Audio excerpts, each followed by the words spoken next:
तो असां वटि हिकिड़ो कल्चर आम आहे त असांजा जेके काफ़ी सारा दोस्त जेके असांजे सिंधी समाज में अक्सर माण्हू जेके ॾिठा आहिनि त उहे असांजा दोस्त छा था कनि कंहिं वॾेरे भुतार ऐं उनजी गाॾियुनि जे पोयां लटकियो था उथनि।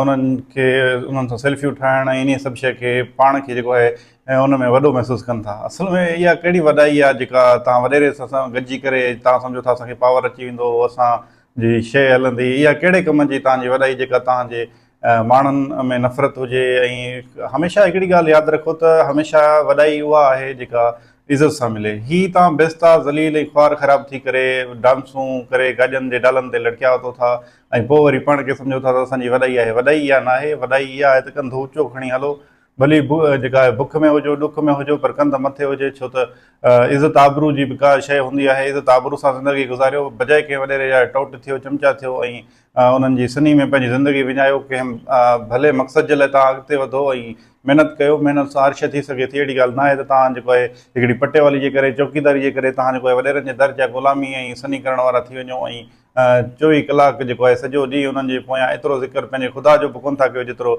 भुतरनि जे तव्हां इन जेका आहे तारीफ़ुनि में गीत लिखो था। 24 कलाक तव्हां जेकॾहिं ख़ुदा जी इबादत कयो त तव्हांखे जन्नत नसीब थींदी। पर तव्हां उहो करण बजाए तव्हां जेको आहे हीअ जेके आहिनि वक़्त जा ज़ालिम वॾेरा डिक्टेटर जेके जिन्हनि माण्हुनि मथां समाज मथां अहिड़ा नासूर जेके आहिनि उहे माण्हू आहिनि ऐं उन्हनि सां गॾिजी करे तव्हांखे पंहिंजी वॾाई महसूसु थिए थी। मां सम्झां थो जेके पाण खे इन में वॾो सम्झनि था त उहे सफ़ा बेवकूफ़ आहिनि, जाइल आहिनि। ऐं वॾेरनि सां गॾिजी करे जेकॾहिं तव्हां पाण खे मथो ऐं मतबरो सम्झो था त इहो तव्हांजो जहालत आहे, तव्हांजी बेवकूफ़ी आहे।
जिन्होंने साथ दिया, जिसने कामयाब बनाने में आपका साथ दिया, उनको हमेशा याद रखें, क्योंकि फिर बहुत सारे लोग आ जाएंगे, भीड़ हो जाएगी। लेकिन आपको वो चेहरे ज़रूर याद रखने चाहिए जो आपके मुश्किल वक्त में होते हैं। तो बस मकसद ये है कि नाकामी में आपका कोई भी साथ नहीं देगा, आपको खुद को सारी चीज़ें करनी है और आप खुद ही कर सकते हैं, बाकी कोई नहीं आएगा। बाकी कामयाबी होंगे तो आपके पीछे लोग भी होंगे, आपके पैसे भी होंगे, आपके पास बहुत सारी चीज़ें होंगी। लेकिन नाकामी में आपको कोई भी नहीं होता। उसके लिए जब भी मायूस होने की बजाय आप लड़ते रहें अपने मकसद तक, जो आपके एम है, जो आपके ड्रीम है, उस तक कामयाब होने तक।